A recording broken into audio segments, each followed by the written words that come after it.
Yo, what up, YouTube? Hello, world. Shout out to the real bingers out there. You know what I'm saying? It's your boy Forever Family Steez, courtesy of the Bing 989. Also sponsored by Linnell Dier, Born to Lead. You know, if you want to shop, hit linnelldier.com. You can also contact them on Instagram and Facebook at Linnell Dier. Um, and then if you want to shop, you can also hit me up in my DM, Rico Rufino, Al James 989, JB Kicks It on Instagram. I'm Forever Family Steez on Instagram. You can also hit our DM and we'll put you in contact with the right people so you can shop Linnell Dier Born to Lead. So we here today. We starting this series, man. The Bing 989 is starting this review series. Where we just want to review some of our favorite songs, projects, different series. Like this is gonna be the Let God Sort Them Out series by the Clipse. Every song is gonna have like its own video. Some might be short, some might be a little longer than others, depending on the song. I also want to get into like the Step Brothers series. We posted something in the Bing where it was like, hey, how come we never see like any deep dives on Starlito projects or Don Trip projects, and or like dissecting them, dissect lyric videos or whatever. And people was like, hey, I think y'all got to be the one to do it. So definitely want to start that series. We're gonna start at the first Step Brothers, and then work our way down. So it should be fun. But yeah, so the reason why we here today is Clipse put out their new album, Let God Sort Them Out. And it's been a gem, to hip hop, no point intended. But it's man, it's like one of the treasures. It's good to see them boys back together. We gonna get into it. I got some notes that y'all gonna see me reading from because I wanted to make sure I ain't missed nothing. Yes, I wrote them down. I know I'm old school. Bear with me. You know what I'm saying? I know it's supposed to be tablet and all this and that, but we working right now. This how I do. But so first I wanted to give y'all some background as to, I think this is like kind of almost like a story time, but the first time I heard of the Neptunes was Nori Super Thug, and I thought, they was just like producers, but the first time I seen them was actually on BET Uncut, and they was more like rock bandish, or kind of like rock hop. But they had their own group, NERD, and at the time I didn't even know that they were the Neptunes. I just thought it was two different groups because I didn't know what the Neptunes looked like. I was young, but yeah, so I seen them on Uncut, and I was like, what the hell is this? Like, okay, they had the trucker hats, Pharrell had like the metal cowboy belts on, they clothes fit. This was at a time where hip hop was like big clothes, like tall tees, big jerseys, even big sweatpants and all that. But they was different from the gate, and they had Chad, and I was just like, oh, okay. But I looked at them like a rock band, but they was on BET though. But let's see, yeah. So didn't know they was the same group. I later found out, you know what I'm saying, that how much influence they had on music and how much music they had created themselves, like all the beats that they all the beats and all the songs, a lot of those songs were created by Pharrell or the Neptunes at the time, you know what I'm saying? So I had to learn, I had to do my history. But in 2002 is when we were introduced to the Clipse, and Grinding was the first single. The video was the first time me ever hearing and seeing them. And I liked them. My first thought was like, oh, okay, I like these cats. The beat was crazy. It was something like you never, what I'm saying, heard before. But I was like, yeah, they had the jerseys on in the video. They had the shoes. This was around the time like AI was popular, so, and they from Virginia, so Push came with the braids. All the homies was like growing their hair out, growing froze to get cornrows or braids or see me, I always kind of been more like a malice type of, like short haircut with the waves, you know what I'm saying? Subtle dress but fresh, you know what I'm saying? But I always liked push verses more, I think. At that time, um uh and the video was, I remember the video, the grinding video looking like like a crime scene. You know what I'm saying? It was roped off. You had Pharrell. I was surprised to see Pharrell because I'm like, oh, he rocking with the gangsters, or they rocking with the weirdo dudes the NERD dudes, the rock dudes. So uh it made me, like invest in to see who Pharrell really was, who the Neptunes really was. And then by the end, like Bow Wow was out and they was doing make you like the Neptune sound. You know what I'm saying? So they already had created their own, established their own mark in hip hop. But yeah, man, the video, the grinding video was crazy. I remember seeing Nori, like sitting in the trap, like in the kitchen of the trap, and I was like, yeah, this is gully. Like, you know what I'm saying? It just kind of, it gave that gully feel. And I always knew who Pee Wee Kirkland was. I was a big fan of street ball at the time and N1 and Rucker Park and all that. Like, so when Push said, legend in 2 games, like I'm Pee Wee Kirkland, I was like, and they showed him in the video, I was like, oh shit, I know, you know what I'm saying? I know, dog. That's something I can relate to. So that was dope, man. And this was at a time where, like I said, AI, you had Cash Money. This was like 2002, so Cash Money was still doing their thing. Especially Wayne, he was doing like the Squad Up mixtapes and was still doing like albums, 500 Degrees, and the Big Timers had they run with the Gator Boo, you know what I'm saying, and that was big. I was Cash Moneyed out. I was still listening with kid ears, so if it was catchy, it would catch me. But I also knew like the Clipse second single, that when the last time you heard it like this? Like I knew when that came out, I was like, oh damn, they going too mainstream. You go from grinding to when the last time you heard it like this. But it was fire though. Like I went back and listened to Lord Willing, and I was surprised at how much I knew that album. And I was like, damn, like, I remember watching they had a little clip, like a little snippet from Virginia on one of the videos. I tried to look it up on YouTube, but I couldn't find it. I don't know if they got rid of it. But I had when I opened up the Tiny Desk, because the rollout to this album was crazy, and I think that helped it be a better album. Like we missed artists actually caring about their project, like not just, hey, promo, we gonna put this out, we dropping on Friday, you know what I'm saying, here y'all go, and then it just be gone in the next 2 days. You might listen to it and be like, oh, it was decent, decent album, and it be gone in the next 2 days. This is something a little bit more substantial, and I think they made it that way with how they wrote this album out. But I was watching I watched the Tiny Desk, and when Virginia came on, it opened up with Virginia. I'm from Virginia, where ain't shit to do but cook. And I remember my homeboy like calling me. This was like when it first dropped.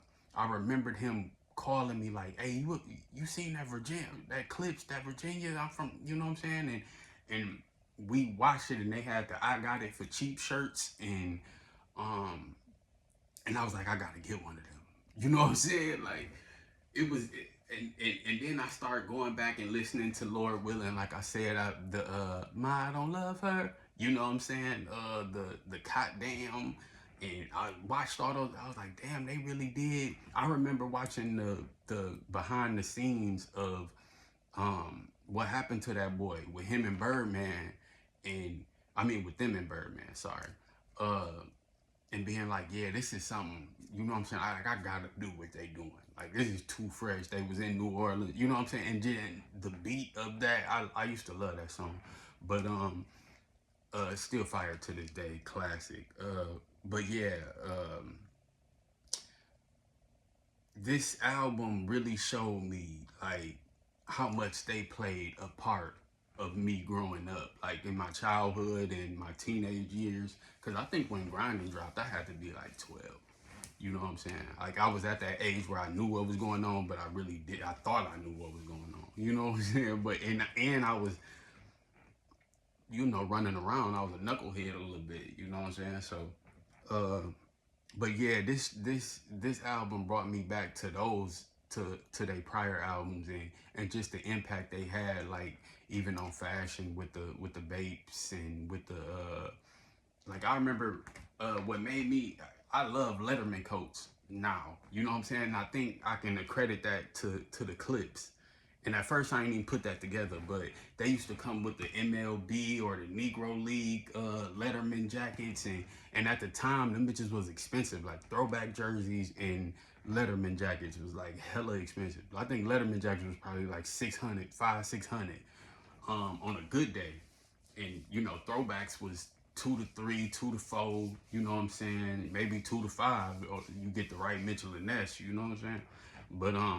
But I remember them being, you know what I'm saying. And then when Bape came out, the ice creams, you know what I'm saying. Pharrell always dibbled and dabbled. Now ice creams, them was hella expensive too. I remember Play Clothes, they had their own line, but you know what I'm saying, like that. So I was like, damn, I kind of grew with them. You know what I'm saying? Like we kind of grew up with them, but it's so easy to overlook them at the time that they came out because it was so much other fire music and you kind of had to be involved in their type of music. You know what I'm saying? Because you didn't know whether the Clipse was like gangster or whether they was like searching for mainstream. And I think they found the perfect balance throughout their career. You know what I'm saying? Even with the breaks and all that. But all right, I ain't gonna hold y'all too long now. Now we can get into the actual project. First song on the album, Birds Don't Sing, featuring John Legend. Now the intro to this album ain't the average starting point for any album, let alone a hip hop album. It's a introspective, touching track. You know what I'm saying? Like when you hear John Legend name, you know something going. It might hit your soul a little bit. You kind of got to prepare yourself. But this ain't the way they start. Some people liked the way they started it, and some people didn't. I personally love the way they started it because it was a vulnerability that we never seen in the Clipse.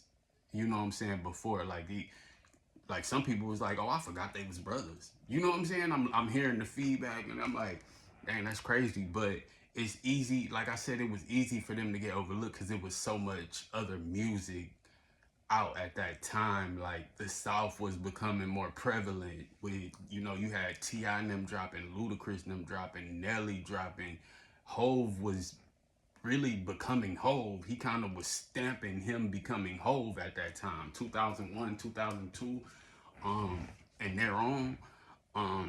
Still had people like Nas doing their thing. It was so easy for them to kind of get overlooked, and then the label situations probably didn't make it better because they would push back or jump to a different label or whatever the case may be. But they definitely deserve their respect, man. Definitely deserve their flowers, and I think this just sometimes you gotta remind people. Sometimes you gotta pop out and remind niggas. You know what I'm saying?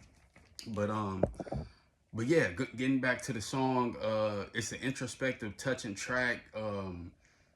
Where John Legend got a hook that say the birds don't sing, they screech in pain. You know what I'm saying? And the song is dedicated to the parents of the Clipse, their mom and dad who they recently lost, and they basically, I think Push is describing the last conversation he had with his mom, and Malice is describing the last conversation he had with his dad.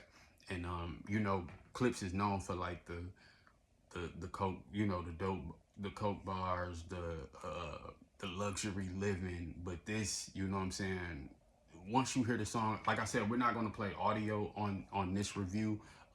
That will be something that will be on our Patreon. We're looking to get the Patreon up and going.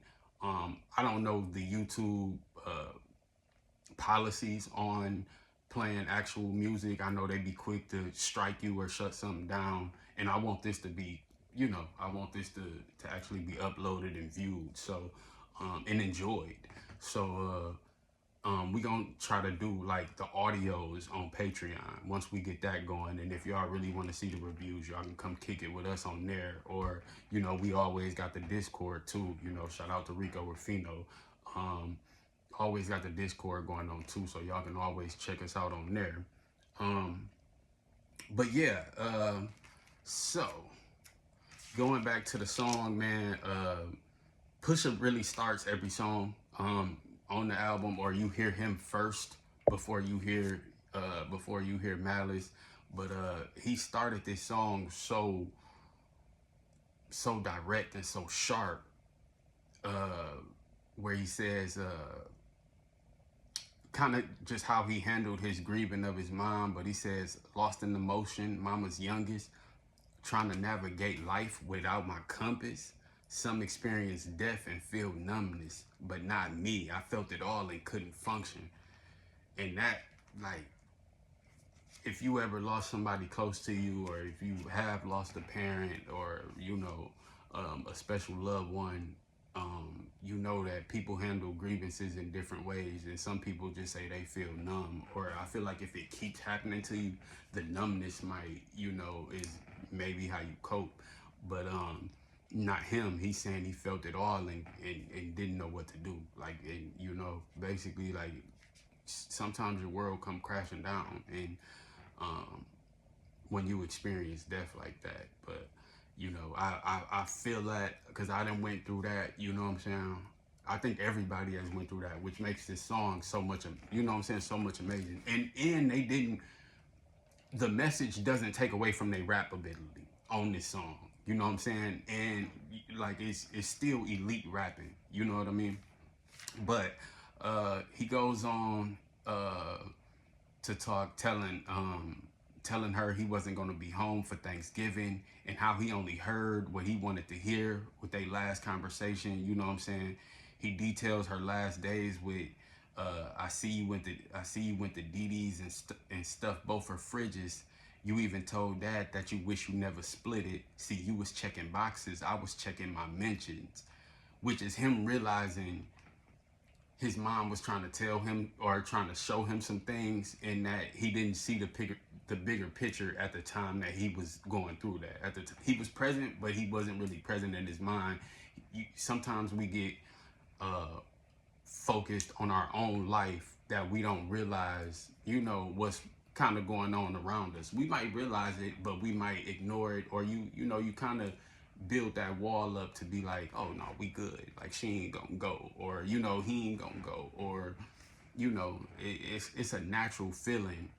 And if you're a businessman, you kind of you kind of direct your energy towards something that you've been directing your energy to, your passion. You know what I'm saying? But I feel like that was like him almost like admitting his guilt to, like, damn, I should have been more present in that moment, and I should have paid attention to the signs. But now I see it clear. Now after all the smoke clear, you know what I'm saying, I can see fluently, you know what I'm saying, better. But I was checking my mentions part. Like, sometimes we get, and that goes with society too. Like, we get too wrapped up in our phones and in social media, to where we don't even pay attention to our families in real life, the people who are there, day in and day out. But like I said, I ain't trying to make this too long of a video, but this song deserves like more of a breakdown, even than what I'm giving it. You know what I'm saying? But one line that Push said that got to me was, I love that you met Naj, his son, but I hate that he won't remember you. Two things that break my heart is what Novembers do.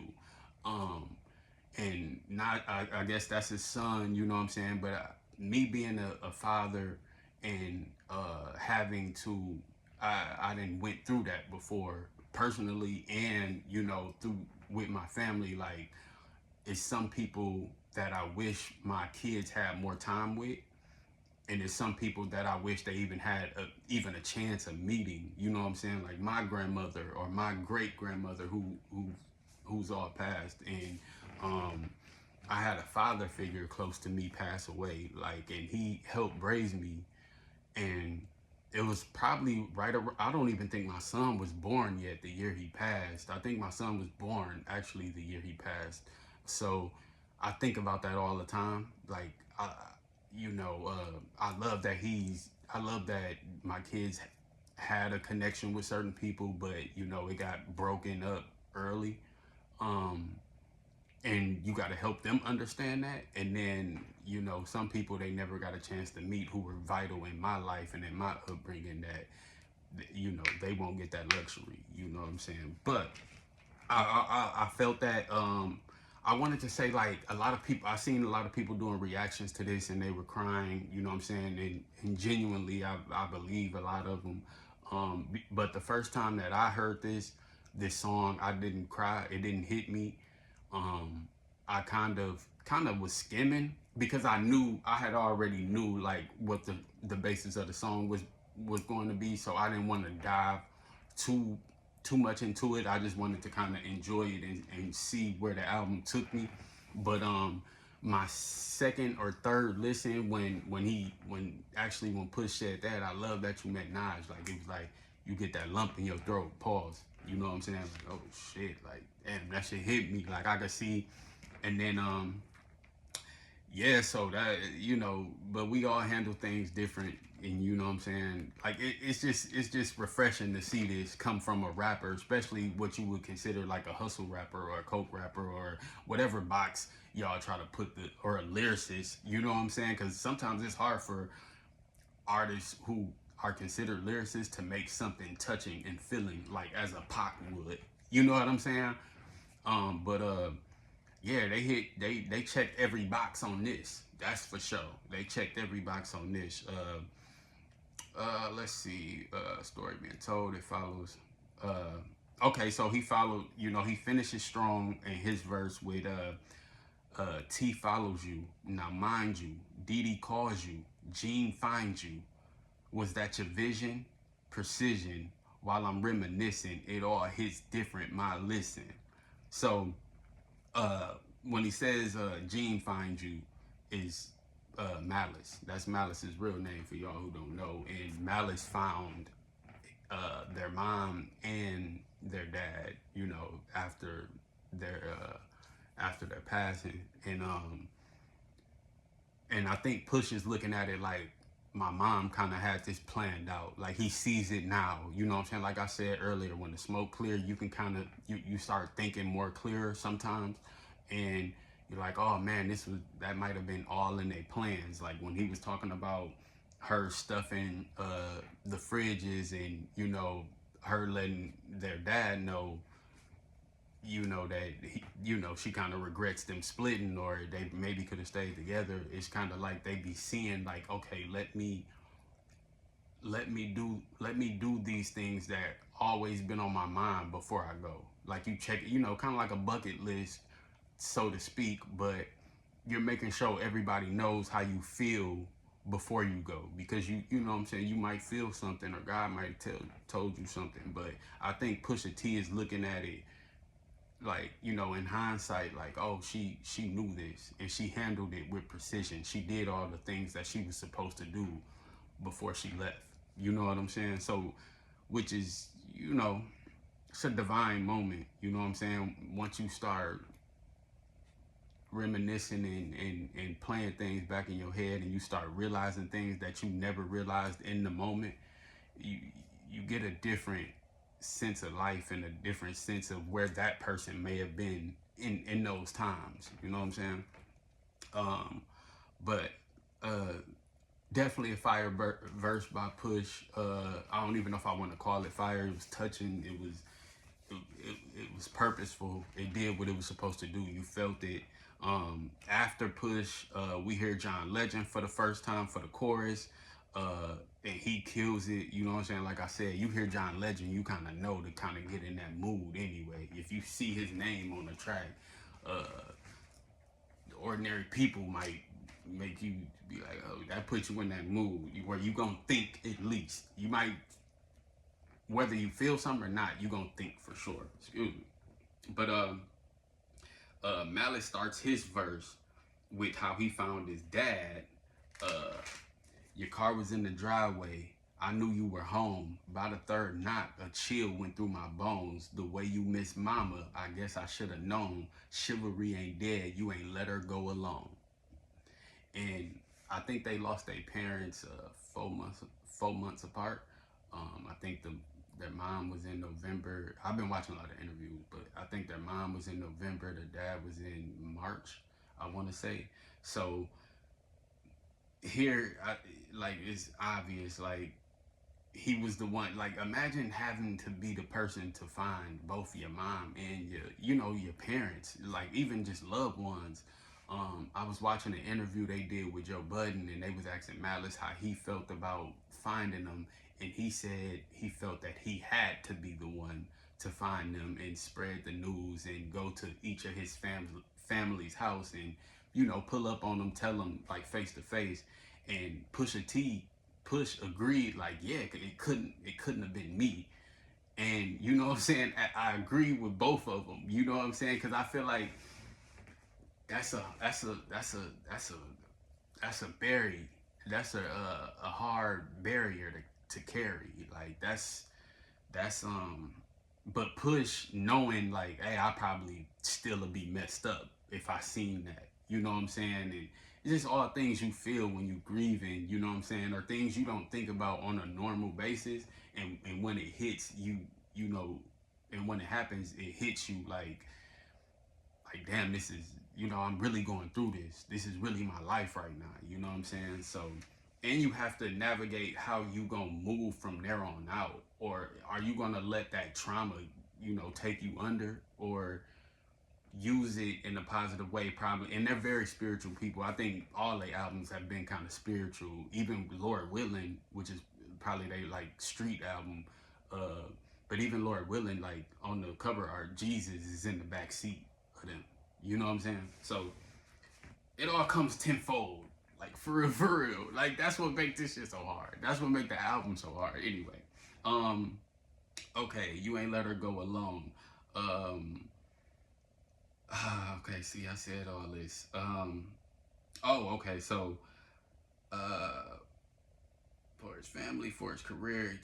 And so later on in the verse, he talks about how he shared his dad with his fatherless friends. Like, and I felt that because I've done that. I've had to do that, and I've had friends that had to do that with me. Like, they, you know what I'm saying, they pops is taking me out on trips, and you know what I'm saying, or just or talking to me about some serious shit that I never even thought about that they would talk to their son about. You know what I'm saying? So I felt that, like, I feel like that's a village raising the, you know what I'm saying, raising the kids. You know what I'm saying? They talked about he talked about how his dad was hard working and never complained. How his pops gave him his blessing to return back to rap. You know what I'm saying? Which is big. Like, that means you value, you know what I'm saying, his opinion. And for him to give you his blessing, because he was a deacon, if y'all didn't know, I think they were very spiritual, raised in the church, and but he was a deacon, so for him to give him his blessing, you know what I'm saying, but he spits, I can hear your voice now, I can feel your presence, asking should I rap again, you gave me your blessing, the way you spelled it out, there's an L in every lesson, boy, you owe it to the world, let your mess become your message. Deep. Let your mess become your message. There's an L in every lesson. You know what I'm saying? Giving your blessing, just knowing that you got your pop's blessing to do what people might consider devil music, or, you know what I'm saying, secular, whatever. I don't know how to say that, but yeah, like, I feel like that's important, because when I used to rap, and, just coming up, my mom would, like, she'd have friends over at the crib, or, be introducing us to somebody, and it would be notebooks like this all around the house. is just filled with raps or whatever, and she would actually go through them and like, look at my son, look what he be doing, just like all this is filled up. You know what I'm saying? Kind of like she giving me her blessing, like she's proud of that in a sense. You know what I'm saying? And my dad, once my dad heard my first song, or I was rapping in like the second grade. I think I wrote my first rap in the second grade. But once he knew like I could rap, you hear that tone in their voice, like, yeah, okay. You know what I'm saying? Like the acceptance of it, and the blessing to keep going. You know what I'm saying? So that's big. One of my favorite Malice bars is close to the end of his verse. Mine made sure he had every base covered. So imagine his pain finding bass in the covers. See, that's why I said the rapping is still elite here. Mine made sure he had every base covered. So imagine his pain finding bass in the cover. Yeah. Uh nah, I can relate I can relate to that. You know, when you young and you kind of living how you want to live, you don't think of the pain that you might be putting your people through, but you do think of, sometimes you do think of the shame, you know what I'm saying? Like, or you kind of got to let your people know, like, hey, I know you didn't raise me like this, but I'm making my own decisions, especially as a man, you know what I'm saying? But I'm making my own decisions. This is kind of how I see life. And if I bump my head, let me bump my head, you know what I'm saying? And, but the pain that they felt, like they felt shame, probably disappointment, you know what I'm saying? You don't think about that while you're young, or while it's happening. But when it get real, that's something, if you're, you know, if you got that in your heart, then that's something that might play with you, almost like a sign of guilt, you know what I'm saying? Almost like, damn, I feel terrible for putting them through what I put them through now, you know what I'm saying?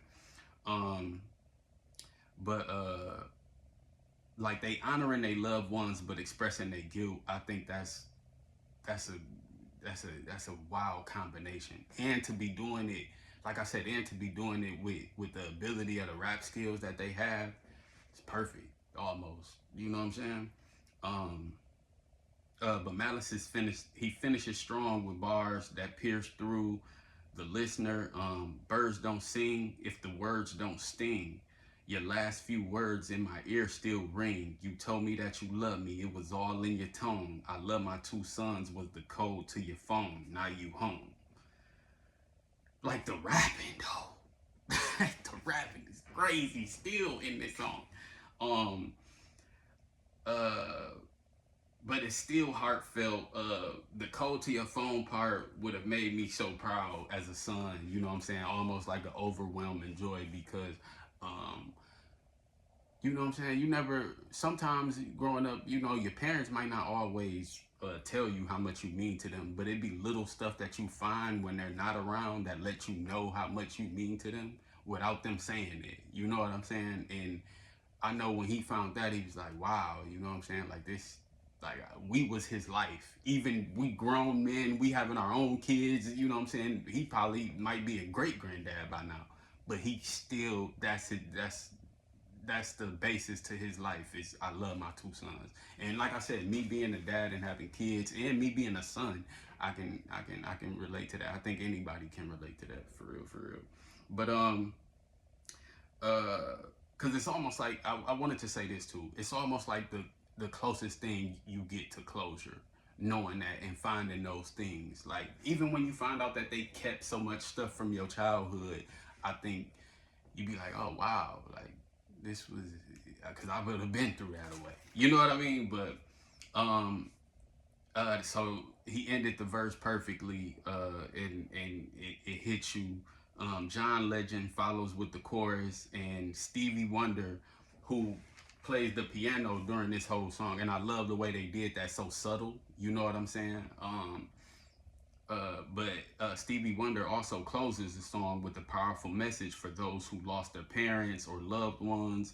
Um, I'm giving this song, so what we gonna do is I'm gonna rate each song that we review, you know what I'm saying, out of 10. 10 bells is like a perfect song. And I know people say there's no such thing as a perfect song. I'm giving this a 10 out of 10. This is gonna be the closest thing we get to like a perfect song. Like I said, the vocals on the hooks, the verses, the the relatability, the Stevie, the instruments, the Pharrell on the production. You know what I'm saying? Like, just knowing how to introduce this as an intro and taking people into one thing the Clipse did on this song is they brought people into their world. And I think once they did that on the first song, it was an easier listen for the album. You know what I'm saying? Like, I know they got into a lot of bullshit and beef and shit, as you know what I'm saying, or they addressed a couple things, but the album is much more than that. And it's much more than Coke raps too. Like, uh it's a maturity with growing, and it's a nostalgia with where they came from too, and not forgetting that. You know what I'm saying? Not forgetting that fan base that knew what we wanted from them. You know what I'm saying? Um, but the clip showed vulnerability that we don't see much from them. Pharrell on the production, Stevie Wonder, like I said, on the piano, John Legend with his vocals. It's a classic song. Really humanized themselves and made something to touch the soul. You know what I'm saying? So I'm giving this a 10 out of 10 bells because this is the beat. Um, and like I said, the next song, the next video will be Chains and Whips featuring Kendrick Lamar. That one might be a little longer because it's a lot of things to dissect. I like that one too. It's a lot of things I like about that. There's some things I don't. But yeah, get ready for that. Like I said, y'all tap into the Being 989 on YouTube. Like, comment, subscribe, share. I also want to know how y'all feel about this song. Like, how do y'all feel about them opening the album with this? How do y'all feel about the song itself? And what's your favorite songs from the album? What's some of y'all favorite? Y'all tap in, man. Join the community if you haven't already. Subscribe to the Being 989 YouTube. Follow us at the Being 989 on Instagram. Uh, Follow us on Facebook at the Being 989. I know many people don't use Facebook, but the community, but the Being community in Facebook is heavily growing, and it's much more participation in there. Like, that's where a lot of our topics come from. So, and like I said, we're gonna try to get the Patreon going, try to get the audio shows, just strictly audio podcasts, going. Be looking out for this series, the review series. Like I said, we're gonna do Chains and Whips next. And sometime in the middle of this, I want to start the Step Brothers series. I think that's gonna be fun. A lot of people in the community, in the Being community, want to see that. So yeah, man, y'all tap in. It's your boy Forever Family Steez, man. Shout out to the Being 989 once again. Shout out to my co-host Rico Rufino, Al James 989, JB Kicks It. Shout out to our sponsors, man. Linnell Dier, Born to Lead. Yes, sir. Yes, sir. Shop with them. Yeah, just be on the lookout, man. We appreciate y'all. Thanks for fucking with us, man.